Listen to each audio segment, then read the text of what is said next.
저는 회사를 다니며 아이 둘을 키우고 있는 30대 후반 여성입니다. 요즘에는 애를 키우면서 회사를 다니는 사람들이 많아서 그런가 워킹맘이라는 말이 대단하지도 않더라고요. 그런데 저는 혼자서 아이들을 키우며 바쁘게 하루를 살아가던 중 문득문득 아이들과 같이 유튜브나 TV 시청을 하게 되었죠. 그러다 우연히 유튜브에 있는 사연 채널을 알게 되었습니다. 그 뒤로는 꾸준히 챙겨 듣게 되었던 것 같아요. 아이 둘을 데리고 남편과 이혼하게 되었을 때만 해도 나보다 힘든 사람도 없을 거라고 생각했는데 저보다 더 힘든 상황에서도 이겨내는 분들이 많더라고요. 여러 사연들 덕분에 저는 위로를 받기도 했고 공감이 되기도 했습니다. 그렇게 많은 나이는 아니지만 결혼하고 애 낳고 살다 보니 별일을 다 겪게 되더라고요. 사람들이 말을 안 해 그렇지 소갈이 하는 사연 하나쯤은 있잖아요. 저는 남편보다도 시누이 때문에 사연을 보내게 되었습니다. 머리채를 잡고 참교육을 시켜주기도 했지만 문득 그때의 일이 생각이 나면 더 매운맛을 보여줬어야 하는데 싶은 생각에 잠기곤 합니다. 누군가를 미워하는 게 본인만 힘들게 하는 거라고 하지만 아직 속에 쌓인 게 많아 그런 것 같더라고요. 그래서 이참에 여기에 제 사연을 털어놓고 이제는 마음 편하게 살아보려고 합니다. 제가 어떤 사연을 품고 살고 있었는지 자세히 말씀드려 볼게요. 저랑 남편은 서로 알고 지낸 게 6개월 만나서 사귀게 된 기간은 1년 정도였어요. 처음 남편을 만난 자리는 회사나 소개팅 자리가 아닌 독서 모임이었습니다. 취업 때문에 다른 지역으로 혼자 이사를 오며 외롭기도 하고 누군가를 만나고 싶었는데 회사 사람은 조심스럽고 그렇다고 아무나 만나는 건 걱정이 되었거든요. 그렇게 들어가게 된 독서 모임에서 남편을 처음 만나게 되었습니다. 그런데 저희가 처음부터 친했던 것은 아니었어요. 모임 당시 저는 다른 사람들과 얘기를 많이 했었는데 어느 순간 모임장이 눈에 안 보이기 시작하면서 남편과 대화에 물꼬를 트게 되었습니다. 그런데 저희 모임장님은 왜 안 오시는 거예요? 일이 있으신 거예요? 아, 소식 못 들으셨나요? 직장 때문에 다른 지역으로 이사 가신다고 하셨거든요. 그래서 이제 못 나오세요. 정말요. 저번에 모임을 한번 빠졌는데 그때 얘기하셨나 보네요. 그래서 사람들도 눈에 띄게 줄었군요. 독서 모임이라 그런지 사람들이 활발한 편은 아니었거든요. 그래도 모임 회장 성격이 좋아서 사람들을 잘 통솔하기도 했기에 분위기가 무겁지만은 않았습니다. 그 덕분에 독서 모임이었는데도 불구하고 사람들이 많이 가은히 있었거든요. 그 모임장이 하루 이틀 안 보이기 시작하면서 사람들이 점점 줄어들어 옆에 있던 사람에게 어떻게 된 일인지 물어보게 되었는데 그 당시 저에게 대답해 준 사람이 지금의 남편이 된 것이죠. 그렇게 점점 참석 인원이 줄어들면서 결국 저랑 남편만 남게 되었어요. 처음에 둘만 남게 되었을 때 나도 이제 더 이상 나오지 말아야겠다 생각했는데 그때마다 남편이 저에게 연락을 해서 나올 거냐고 물어보더라고요. 이렇게까지 하는데 안 가겠다고 하기가 어려워서 한 번, 두 번 참석하게 된 것이 밥을 먹기도 하고 카페에 가서 따로 이야기를 하는 등의 시간을 보내게 되었습니다. 어느 순간 이 남자랑 데이트를 하는 것 같다는 기분이 들었고 이건 아니라는 생각에 제대로 행동하자 마음먹게 되었죠. 그러다 처음으로 둘이서 술을 먹은 날 얘기를 꺼내게 되었습니다. 저 이제 모임 그만 나오려고요. 사실 저희 둘만 만나는데 모임이라고 하는 것도 웃기잖아요. 그럼 저희 모임으로 만나지 말고 여자 대 남자로 만나보시는 건 어떠세요? 지금 취하신 것 같은데 내일 돼서 후회하지 마시고 그냥 일어나시죠. 맥주 한 잔에 취하는 사람이 어딨어요? 처음엔 단둘이서만 모임에 남게 되었을 때 얘기하고 싶었는데 너무 성급하다고 생각할까봐 모임 핑계로 계속 불렀던 거예요. 이소연 씨는 저 어떻게 생각하세요? 갑작스러운 고백에 당황스럽기도 했지만 저도 호감이 없었던 것은 아니었어요. 그러니 저도 여태까지 모임 핑계로 이 사람을 만나러 나온 것이었죠. 결국 그날을 계기로 저희는 모임 때문에 만나는 것이 아닌 데이트를 시작하게 되었습니다. 그 당시 저는 남편에 대해서 아는 것이 많지 않았기에 어디 직장을 다니는지 사는 곳이 어디였는지 이것저것 물어봤었어요. 곧잘 대답을 해주는 편이었지만 직장에 대해서는 시원하게 얘기해주지 않더라고요. 아무래도 건너건네 회사 사람이 겹칠 수도 있어서 그런가 싶은 생각에 저도 더 캐묻진 않았습니다. 이때까지만 하더라도 이 사람이랑 당장 결혼할 것도 아니었고 저 역시 이 사람이 어디 회사를 다니는지 월급은 얼마나 되는지가 중요한 것은 아니었거든요. 그렇게 몇 개월을 만나는 동안 저와는 다르게 차분한 성격인 것도 너무 좋았고 대화도 잘 통해서 연애하는 동안 언성 높여 싸운 적도 없었습니다. 그러다 보니 결혼은 이런 사람이랑 하는 게 좋겠다 싶은 생각이 들었고 만난 지 1년이 넘어서는 남편도 저와 같은 생각이었는지 결혼에 대해서 얘기하기 시작했어요. 그때 남편에게 정확하게 어떤 직장을 다니는지 월급은 얼마가 되는지를 물어보게 되었습니다. 이제 우리가 결혼하자는 말까지 나오고 있으니까 말인데 정확히 어떤 직장을 다니고 어떤 일을 하고 있는지는 알려줬으면 좋겠어. 그냥 남들이랑 비슷하게 회사 다니는 회사원이지. 나도 그렇게 따지면 회사원이야. 근데 어디 회사에서 어떤 일을 하고 있는지가 궁금한 거지? 이번에 부모님이 나한테 오빠에 대해 이것저것 물어보시는데 다른 건 다 얘기해 줄 수 있는데 직장에 대해서는 나도 모르니까 말문이 막혀버리더라. 자기처럼 남들이 다 알만한 대기업 다니고 있었으면 나도 얘기하지. 근데 나는 그런 회사는 아니고 중견기업이야. 주로 제조를 하고 있고 나는 거기에서 회계 쪽 업무를 주로 하고 있어. 그럼 월급이 어느 정도인지는 물어봐도 돼? 어차피 결혼하면 다 알게 될 거잖아. 나는 세후 500만 원 정도 받아.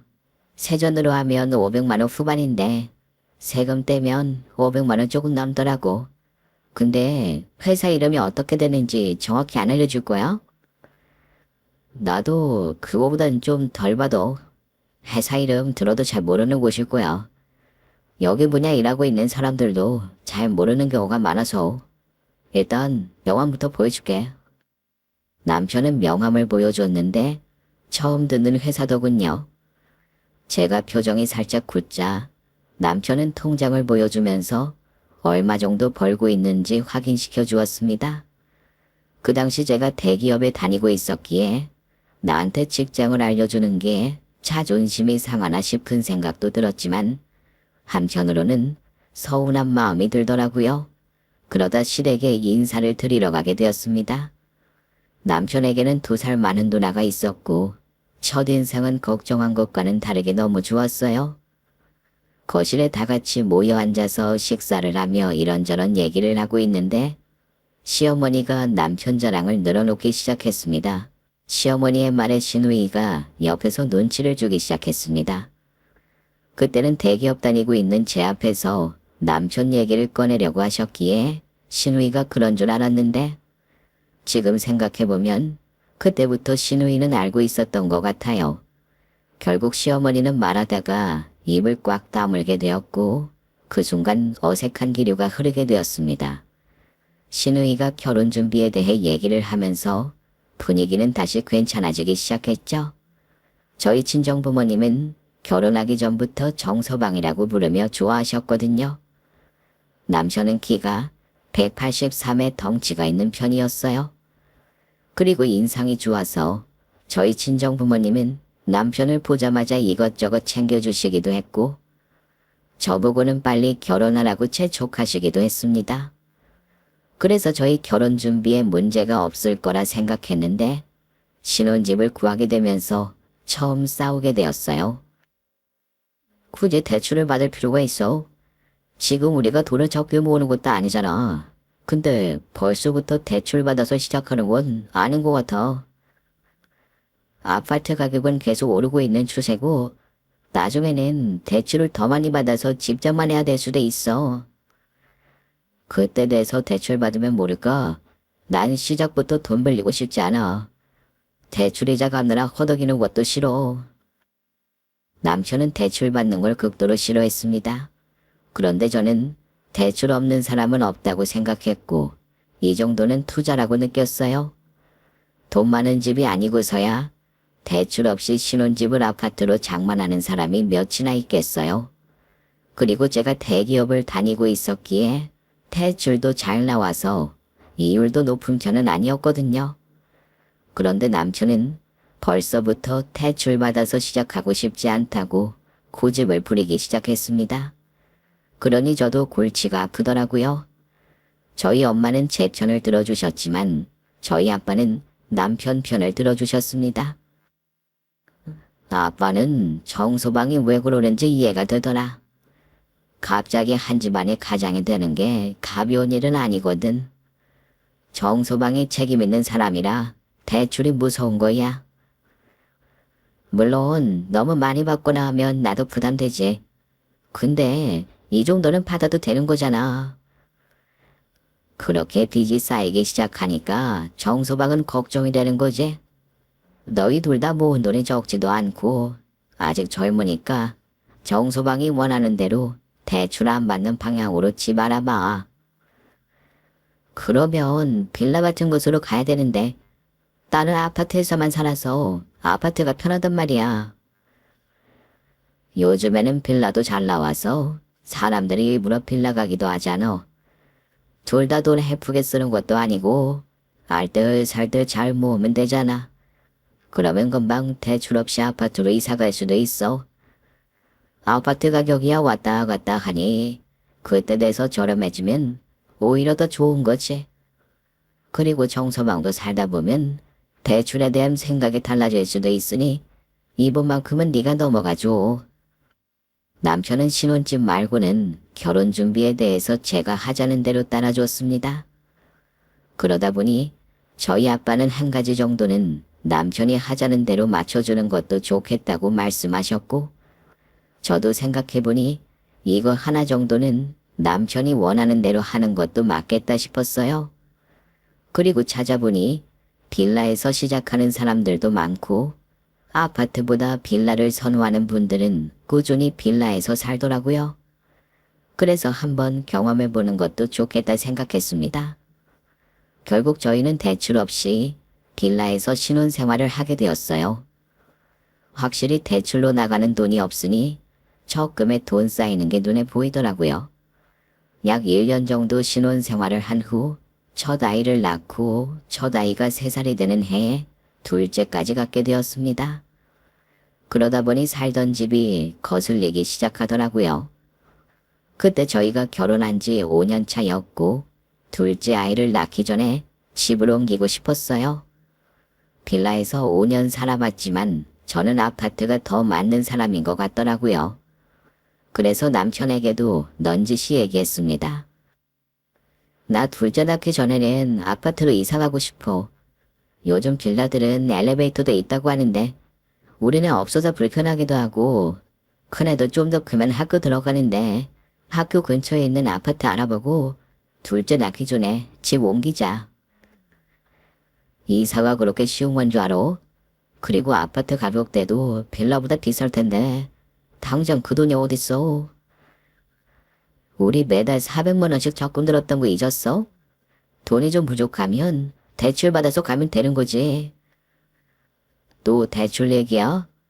당신은 빚 지고 사는 게 그렇게 좋아? 그거 나중에 애들 빚 되는 거야. 우리가 무리하게 몇십억 대출 받는 것도 아니고 그리고 신혼초에 샀으면 대출 받았어도 집값이 더 많이 올라서 손해보지도 않았어. 그때도 당신 때문에 빌라 온 거잖아. 이때는 둘째 임신 중이었기에 새 식구 생활비가 200만 원 정도씩 들어간 것이었어요. 남들은 어떻게 그게 가능하냐고 했지만 남편이 워낙 검소하기도 했고 돈에 엄격했기에 어렵지 않았던 것 같아요. 결혼 초반에는 제가 돈 관리를 했었는데 남편이 계속 얼마 남았냐, 적금은 얼마나 됐냐 물어보는 통에 스트레스를 받았거든요. 그래서 남편 보고 하라고 남겨버렸는데 제가 돈 관리했을 때에는 남편 용돈이 50만 원 정도였는데 본인이 관리하고 나서는 30만 원으로 줄여버렸습니다. 술, 담배를 안 하는 건 기본이고 취미 생활도 딱히 없었기에 남편에게 들어가는 돈은 교통비와 식비 정도였어요. 남편이 관리한다고 해도 제가 돈 보여달라고 하면 감추지 않고 보여줬기에 의심할 생각도 하지 않았죠. 그리고 우리가 이렇게 모은 이유는 결혼 초에 얘기한 것처럼 아파트로 이사 갈 때 대출을 덜 받기 위해서 그런 거라고 생각했거든요. 남편이 워낙 대출을 싫어했으니까요.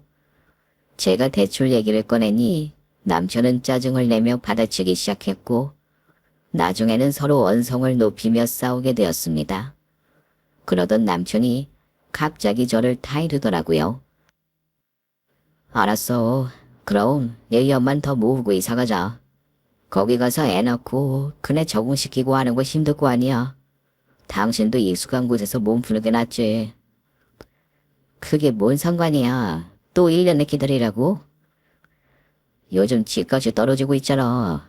그럼 내년엔 대출 거의 없이 아파트 장만하는 거야. 또 이사를 미루자는 남편의 말에 저는 속상해서 기분이 안 좋았고 하루는 신우에게 이런 상황에 대해서 털어놓기도 했습니다. 빨리 내년에 됐으면 좋겠어요. 내년? 내년에 무슨 일이 있어? 올케 복직하는 것 때문에 둘째도 한 지 얼마 안 될 텐데 회사 가려고? 그게 아니라 남편이 내년에는 아파트를 이사 간다고 했거든요. 저는 올해 갔으면 했는데 남편이 내년에는 꼭 가자고 하면서 1년만 돈 더 모으자고 하더라고요. 뭐 집을 또 산다고? 내년이 돼도 동생이 집 사는 일은 없을 텐데. 네? 집을 또 산다뇨? 그게 무슨 말씀이세요? 아, 내가 결혼했을 때랑 헷갈렸네. 지금 빌라 전세 아니고 매매로 들어간 거였지? 전세로 들어왔어요. 저희 보고 형님네도 전세로 알아보신 거 아니었어요? 신우이는 갑자기 이상한 소리를 하기 시작했고 제가 물어보니 신우이는 자기가 헷갈렸다고 하며 웃어 넘겨버렸습니다. 그때는 신우이가 한 말에 대해서 대수롭지 않게 생각했죠. 저도 생각한 것과 다르게 말한 적도 있었고 헷갈리는 경우도 있었으니까요. 그렇게 저는 1년을 더 기다리며 돈을 모았고 드디어 아파트를 구하려고 알아봤는데 그때가 집값이 최고점일 때라 엄두가 안 나더라고요. 지금 사면 손해를 볼 수밖에 없다고 생각했거든요.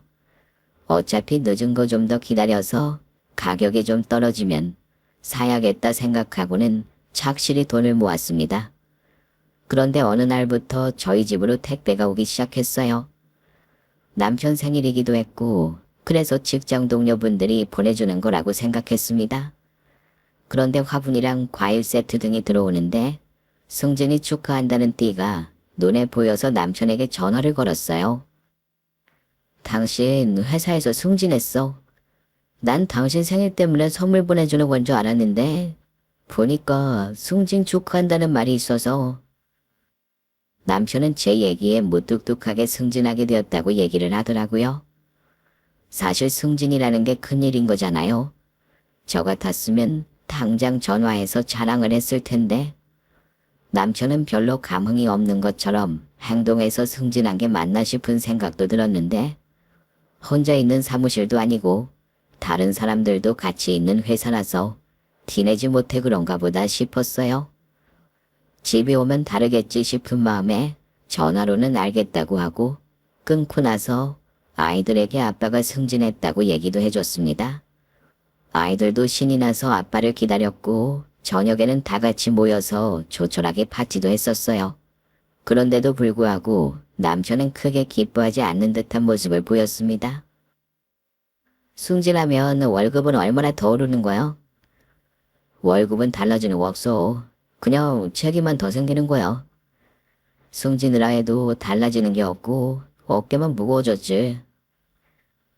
책임이 늘어나면 그만큼 대우를 해줘야 되는 건데 월급이 달라지는 게 없으니 남편이 별 감흥 없이 행동했구나 싶은 기분이 들었습니다.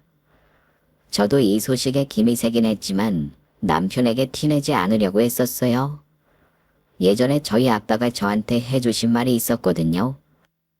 네가 정서방보다 좋은 직장을 다니고 돈을 더 많이 번다고 해서 정서방 무시하거나 하면 안 돼. 사람이 살아가는데 돈만큼 중요한 건 없지만 그렇다고 해서 인생의 돈이 전부는 아니니까. 아빠는 나를 뭘로 보는 거야? 나보다 돈 못 번다고 남편 무시 안 할 테니까 걱정하지 마. 그리고 정서방 노력하는 부분에 대해서는 잘했다고 칭찬도 해주면 너한테 더 잘하려고 할 거야. 남자들은 인정 욕구가 강해서 그런 부분을 네가 채워주기만 하면 부부 사이에 문제는 없을 거다. 친정아빠의 말이 떠오르면서 이번만큼은 내가 남편 승진에 대해서 동네방네 소문내는 것도 좋겠다 생각했어요. 그래서 남편 대신 시댁의 승진 소식을 전하며 다 같이 식사하자고 말씀드렸어요. 가족들한테 승진턱을 쏴야겠다고 생각했거든요. 시어머니가 밖에서 먹는 것보다 집에서 해 먹는 게 낫지 않겠냐고 저희를 집으로 부르셨어요. 시어머니도 이사하신 지 얼마 안 되었기에 알겠다고 했습니다. 저희 시댁에는 시어머니 혼자 사셨거든요. 저희가 결혼할 때에도 신축 아파트로 이사 가고 싶다고 말씀하신 적이 있으셨어요. 아버님이 계신 것도 아니었고 있는 집을 팔아서 조금 작은 평대로 선택해서 가면 되는 거 아닌가 싶었는데 이번에 20평대 신축 아파트로 이사를 가시게 되었습니다. 부동산에 친한 분이 있으셔서 좋은 가격으로 구매했다고 하셨어요. 그래서 시어머니에게 저희도 아파트로 이사 가고 싶다고 말씀드리면서 혹시 금매 나오는 거 있으면 연락 달라고 했죠. 그렇게 다 같이 즐겁게 식사를 하고 뒷정리를 한 후 저는 음식물 쓰레기를 버리러 나갔을 때였어요. 신축 단지라 깔끔하게 잘 되어 있기도 하고 이날따라 바람도 선선하게 불어서 산책하기 딱 좋은 날이었습니다.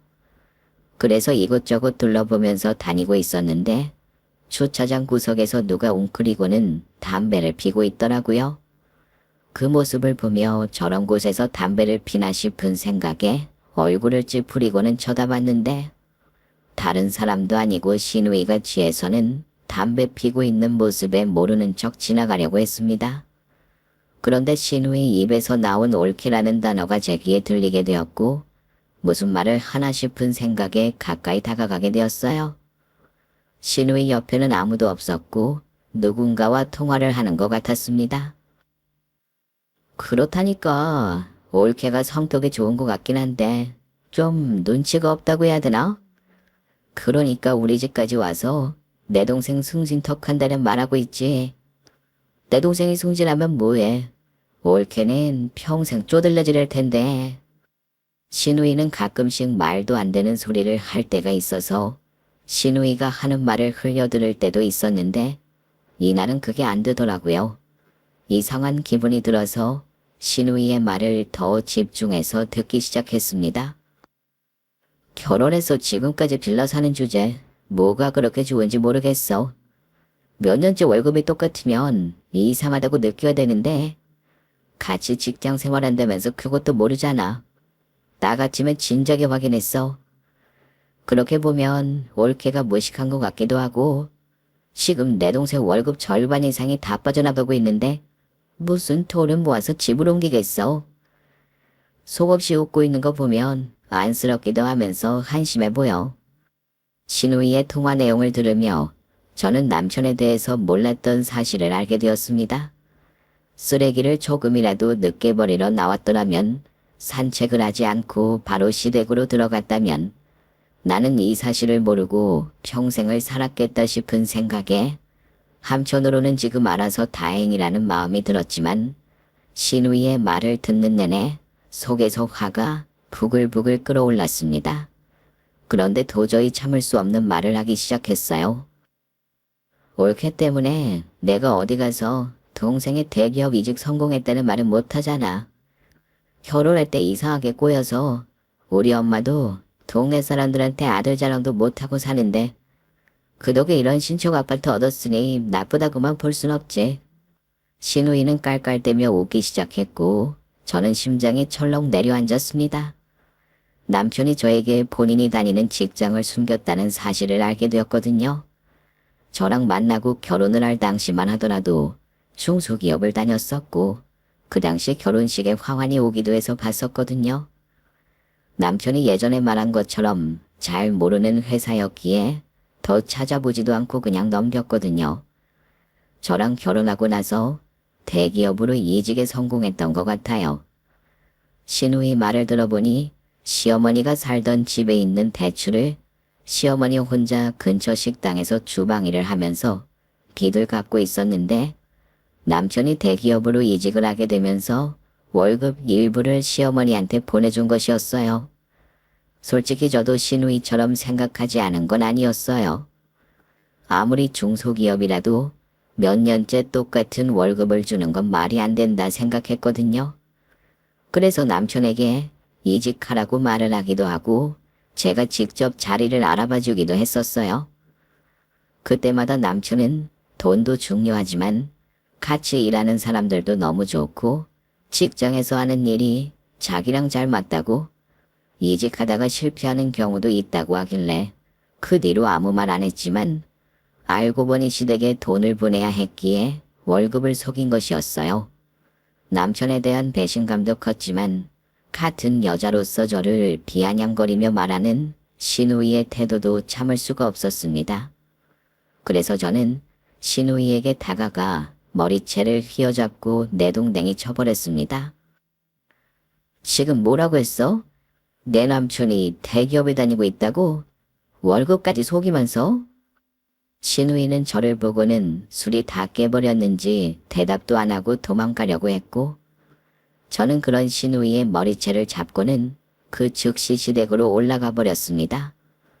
신우이는 저한테 잘못 들은 것 같다며 우선 이 손 좀 놔달라고 사정했지만 저는 들은 채도 하지 않았어요. 그리고 시댁에 들어가니 남편이 놀라서 저에게 달려왔습니다. 그리고는 저에게서 신우이를 떼내려고 했고 그 순간 남편 따귀를 올려버렸습니다. 너는 속일 게 없어서 직장을 속이냐? 차라리 바람을 피우고 속였다던가. 너 때문에 힘들게 지낸 내 인생은 도대체 뭐가 되는데? 다른 사람도 아니고 어떻게 네 자식 낳고 사는 나를 속일 수가 있어? 저는 남편이 당장이라도 미안하다고 하며 어떻게 된 일인지 설명해 줄 거라고 생각했지. 이렇게 뻔뻔하게 나올 거라고는 상상하지 못했습니다. 그래서 뭐 내가 생활비를 안 줬어? 뭐가 문제인데? 뭐가 문제냐고? 여태까지 나를 속인 게 그럼 잘했다는 거야? 자꾸 속았다고 하는데 내가 속인 게 뭐가 있어? 당신이랑 결혼하기 전에도 나 돈 못 번다고 말했고 당신이 그때 나한테 300만 원 정도만 벌어도 된다고 어차피 맞벌이라고 하면서 괜찮다고 했잖아. 그건 결혼하기 전의 일이지. 대기업으로 이직해서 월급도 많이 올랐을 텐데 그 돈에 어떻게 나한테 말을 안 할 수가 있어. 내가 아무리 돈을 많이 벌어도 당신한테 보내줄 돈은 300만 원이었어. 이직할 때도 월급에서 당신한테 보내는 300만 원 빼고 다 분가로 보낼 생각이었으니까 당신한테 얘기를 안 한 거지. 그딴 생각을 갖고 있던 거야. 네가 다니는 회사 내가 못 찾을 것 같아. 너 잊고 있는 것 같은데 너만 대기업 다니는 거 아니야. 나한테 방금 속인 거 아니라고 했지. 내가 소문 다니고 다닐 거니까 네가 속인 건지 아닌 건지는 그때 가면 정확하게 알게 될 거야.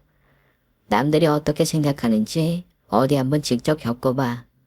제 입에서 남편 직장 얘기가 나오자 시어머니 얼굴이 사색이 되어 저에게 빌기 시작했습니다. 내가 미안하다. 우리 아들은 나 때문에 그런 거야. 그동안 가족으로 지낸 시간도 있으니까 이러지 말고 한 번만 넘어가 줘라. 넘어갈 게 따로 있지. 결혼 기간 내내 저를 속인 남자를 어떻게 참고 살아요?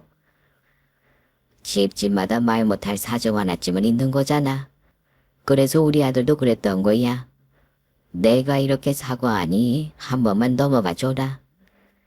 무슨 가정사가 있는데요? 드러나 보게 말씀해 보세요. 너도 알다시피 내가 혼자 살잖아. 애들 아빠 먼저 보내고 여자 혼자 애들 키우는 게 쉬운 일이 아니야. 사람들이 흘겨보기도 하고 무시하기도 하고. 그래서 우리 아들이 내 기 살려주려고 그랬던 거야. 그럼 고작 어머니 자존심 때문에 저희 애들이 빌라에서 산 거였네요. 저는 저런 남편이랑 더 살 생각 없으니 어머니가 데리고 가시던지 하세요. 제 말에 시어머니는 본인이 잘 못 말했다고 생각했는지 어떻게든 상황을 수습하려고 했지만 저는 더 들을 필요도 없다고 생각했습니다. 그래서 아이들은 친정에 맡기고 바로 변호사를 찾아갔었어요. 남편이 여태까지 월급을 속였기에 그 돈을 어떻게 받아낼 수 있는지 알고 싶었거든요. 괘씸하기도 하고 어떻게든 그 돈을 받아내야겠다는 생각을 하게 되었습니다. 남편이 저 몰래 대기업에 이직해서 적지 않은 월급을 받고 있었는데 저한테는 300만 원만 번다고 하면서 속였거든요. 이거 어떻게 받아낼 수 없나요? 남편이랑은 이혼할 거고 애들은 제가 키울 거예요. 남편이 그동안 저한테 안 주고 빼돌린 돈 재산 분할로 가져올 수 있는 거죠? 그건 더 알아봐야 되겠지만 만약 이혼비로 다 써버렸거나 했으면 사실 받을 수 있는 방법은 없습니다. 우선 제가 이혼소장 접수한 후 재산조회 진행해 보도록 하겠습니다. 변호사분은 심각한 얼굴로 상담해 주셨고 저는 그런 변호사의 모습에 불안한 마음이 들기도 했습니다. 여태까지나 몰래 빼돌린 돈을 받지 못하면 어쩌나 싶었거든요. 그런데 예기치도 못하게 놀라운 소식을 듣게 되었습니다. 확인을 보니 남편분 명의로 집이 한 채 있으시네요. 알고 계셨어요? 변호사의 말에 주소를 찾아보았고 확인해보니 시어머니가 사는 집이었습니다. 그런데 이 집은 남편 명의로 되어 있었기에 재산분할 대상이 된다고 하셨고 그 즉시 저는 가압류를 신청해달라고 말씀드렸습니다. 괜히 시어머니 명의로 바꿔버리면 제가 받을 수 있는 돈도 줄어들 수 있다고 생각했거든요. 그리고 애들을 낳고 사는 마누라한테까지 월급을 속인 남자였기에 혹시 모를 변수들에 대해서 대비하게 되었죠. 그렇게 하나하나 증거를 찾아보면서 상황을 따져보고 있는데 남편은 저에게 300만 원 이상의 월급을 말하지 않은 것이었어요. 시어머니한테는 100만 원씩 보냈고 나머지 돈으로는 시어머니가 살고 있던 집 대출을 갚고 있었더군요. 그렇게 시댁집 대출을 다 갚고 나서 시어머니가 살던 집을 팔아서 신축 아파트로 이사를 간 것이었습니다. 집을 갖고 있으면 재산세도 내야 하고 정부에서 받는 혜택을 못 받게 되니 남편도 시어머니 명의로 집을 마련해 준 게 아니라 본인 명의로 한 것이었어요. 그 덕분에 저는 재산 분할을 제대로 받을 수 있게 되었죠. 제가 이혼 소송을 하며 시어머니가 살던 집을 가압류하자 시어머니가 난리치기 시작했습니다. 저한테 미안하다고 사과했던 시어머니는 온데간데 없더라고요. 네가 우리 아들이랑 이혼하면 이혼한 거지? 왜 내 걸 탐내고 난리야? 제가 뭘 탐냈는데요? 지금 살고 있는 집 때문에 이러시는 거예요? 그 집 어머니 돈으로 장만한 거 아니잖아요. 애들 아빠가 번 돈으로 집 대출 다 갚은 거잖아요. 아무리 그래도 지금 내가 살고 있는 집인 거잖아. 그럼 내 거야. 좋은 말로 할 때 당장 이 가압류 풀어. 시어머니가 난리를 쳐도 저는 대꾸하지 않았고 그런 시어머니의 행동을 싹 다 무시했습니다. 그리고 남편에게 연락해서 한 가지 제안을 했습니다. 소송으로 가서 해결하는 것도 방법이 되었지만 시간이 오래 걸리기도 하고 남편이랑 이혼하게 되면 지금 살고 있는 집에서 나와야 했기에 아이들을 데리고 어디를 가야 하나 고민도 많이 되었거든요. 얘기 들었지? 지금 당신이 산 집 내가 가압류 잡아놨고 그 집 재산 분할에 포함돼서 나랑 이혼하게 되면 그 집 팔아야 될 수도 있어. 그리고 이혼 소송하는 거 당신 회사에 싹 소문내서 시끄럽게 할 수도 있는 거 알지? 그래서 뭐 당신이 원하는 게 뭔데? 내가 말로만 할 것 같아? 근데 당장 우리 애들 살 집이 없으니까 당신한테 제안하려고 연락한 거야. 양육비 선지급해주면 나도 조용히 있어줄게. 양육비를 선지급해달라고? 그게 얼마나 되는데? 돈으로 따져서 줄 거 없이 지금 당신 명의로 되는 집 나한테 줘. 우리 엄마가 살고 있는 집을 달라는 거야. 그럼 우리 엄마는 어디에서 살고? 내가 그런 것까지 일일이 말해줘야 돼?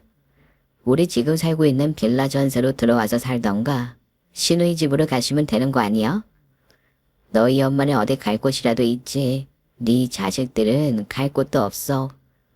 그 집 주면 회사에 소문내는 것도 소송으로 시끄럽게 하지 않을게. 남편은 제 말을 듣고는 생각해본다고 하고는 전화를 끊었습니다. 만약 남편이 제 말대로 안 해준다고 하더라도 아이들이 살 집만큼의 돈을 어떻게든 받아낼 생각이었어요. 당장 내 자식들이 길거리에 내앉게 생겼는데 눈 뒤집히지 않을 엄마가 어디 있겠어요. 다음날 남편은 제 말대로 하겠다고 하더라고요. 본인도 괜히 저를 더 건드렸다가 피 볼 수 있겠다 생각했던 것 같아요. 제가 남편보다 대기업에 더 오랫동안 있었기도 했고 아는 사람들도 더 많았거든요. 본인의 미래를 위해서라도 이 정도는 맞춰줘야겠다 생각했던 것 같아요. 그래서 부동산에서 만나 명의 이전을 하고 있는 과정 중에 시어머니가 나타나서는 절대 안 된다고 사정하기 시작했습니다. 그 집을 왜 네 마음대로 쟤한테 넘긴다는 거야? 그럼 당장 나는 어디에서 살라고? 어쩔 수 없잖아요. 엄마야, 제가 살던 빌라로 들어가셔도 되고. 그 더러운 빌라를 내가 어떻게 들어가 살아?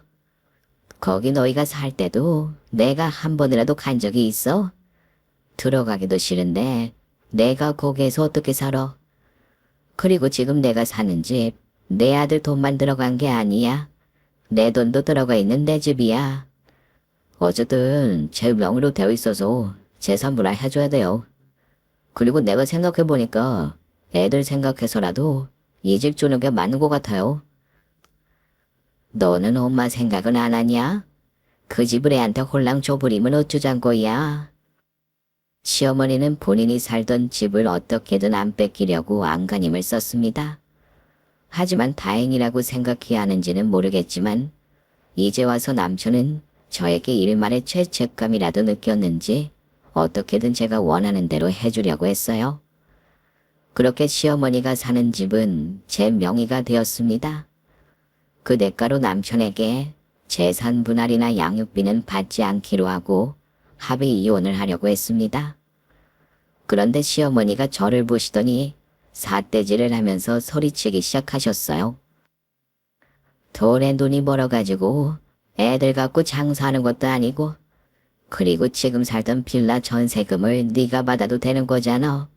근데 왜 내가 살고 있는 집 가지고 난리야? 그 집 명의가 남편 거니까요. 저 애들 때문에 난리치고 싶은 거 간신히 참고 있는 거예요. 더 이상 건드리지 마세요. 건드리면 네까지 뭘 할 수 있는데. 야, 우리 아들도 대기업 다녀. 네만 다니는 거 아니야. 너 저번에 내 딸 머리채 잡았지? 어디 너도 잡혀봐라.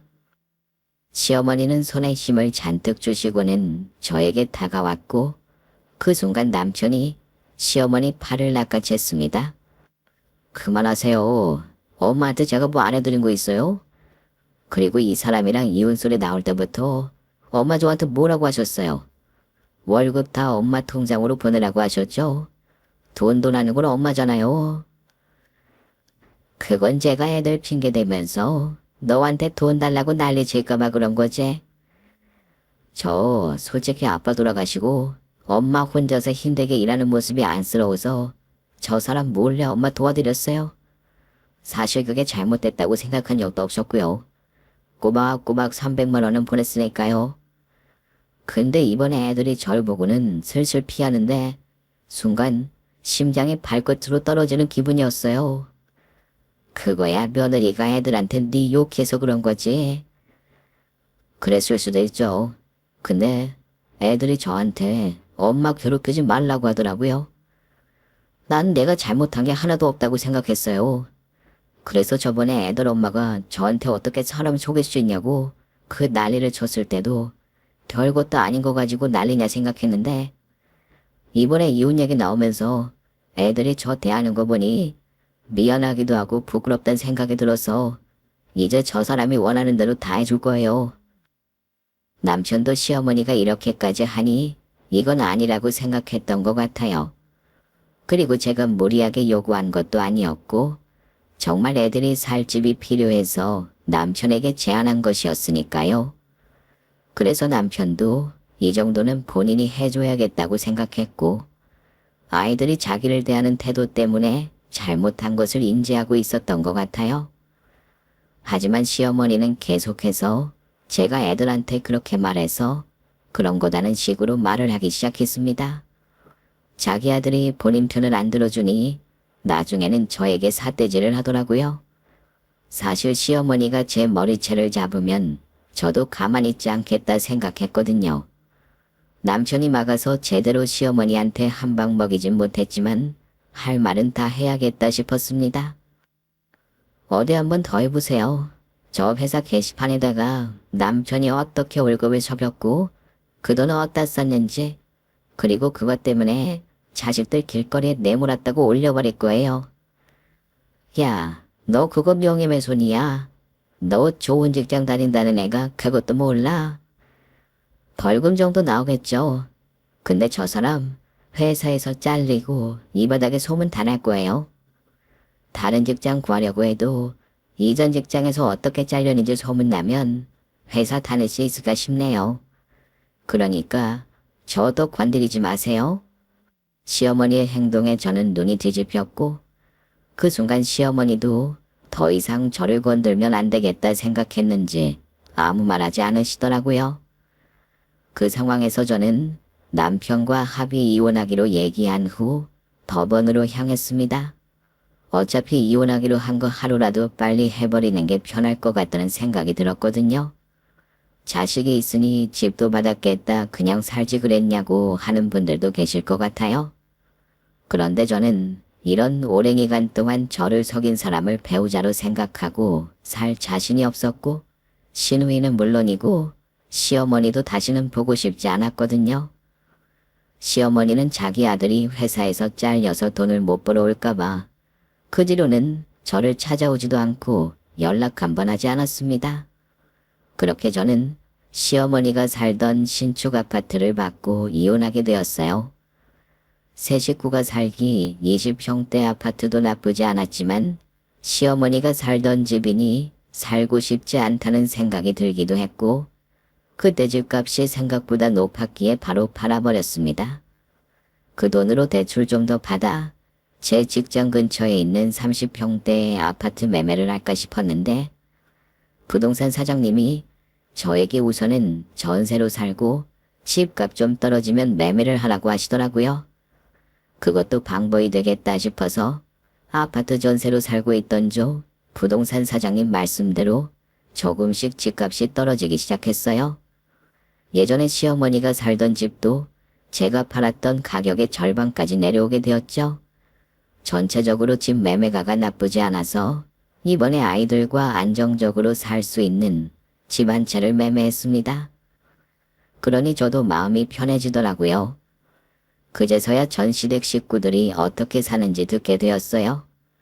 저희가 빌라 살 때 좁기도 하고 빌라는 더럽다며 저희 집에 단 한 번도 놀러 오지 않았던 시어머니는 결국 그 집에서 남편이랑 단둘이 살고 있는 것 같더라고요. 그리고 남편이 대기업에 정규직으로 입사한 게 아니라 계약직으로 있었고 몇 년 뒤 정규직으로 전환이 되는 것이었는데 회사 사람에게 물어보니 쉽지 않을 거라고 하더라고요. 시어머니는 본인 아들이 황금알을 낳는 거위라 생각하고 붙잡으려고 한 것 같은데 이제는 그 황금거위가 똥만 쌀 것 같더라고요. 그 전에 남편과 이혼해서 다행인 것 같아요. 저 혼자 아이들 잘 키울 수 있도록 응원의 메시지 부탁드려요. 제 사연 들어주신 분들께 감사하다는 말씀드리며 마무리하도록 하겠습니다. 오늘도 저희 채널에 와주셔서 감사드립니다. 더 좋은 이야기로 찾아뵙겠습니다. 지금까지 작은 별 라디오였습니다.